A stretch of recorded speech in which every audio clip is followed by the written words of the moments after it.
Hi guys, it looks like we have a new DJI Mavic 3 update, and the new version is v01.00.0500, and it's 385.45 megabytes.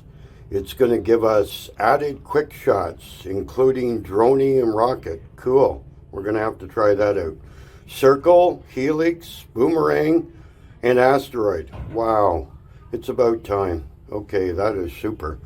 Added panorama mode, capable of capturing in high resolution. That's going to be cool.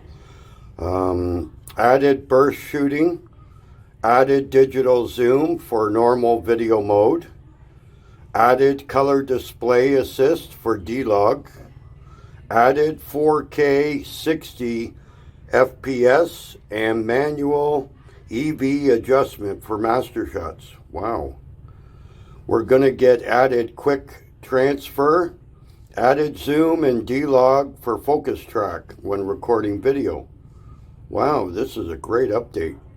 Added support to set return to home altitude for advanced return to home. Oh wow. Added USB mode for Mavic 3 Cine for copying data. I don't need that one.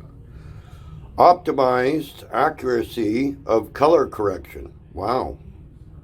Increased image sharpness of telecamera when shooting at high magnification. Oh wow. You know, so maybe when we are zoomed in at 28% there, we're going to be able to sharpen that image a little bit. That's kind of nice. Optimized image area for time-lapse photos. Wow. And fix some minor bugs. Okay, guys, this is an update I think most of us with the Mavic 3 have definitely been waiting for. It's like it's unlocking everything that was locked up from day one. I'm looking forward to really checking out this new update and trying out all of these new features. Okay, we're almost done. We're at 63%, and we're going to make sure the Mavic 3 is charged up, and hopefully in the next couple of days we're going to try out some of the new features in quick shots, some photography, the zooming. Anyways, thanks for watching, guys. We'll catch you in the next one.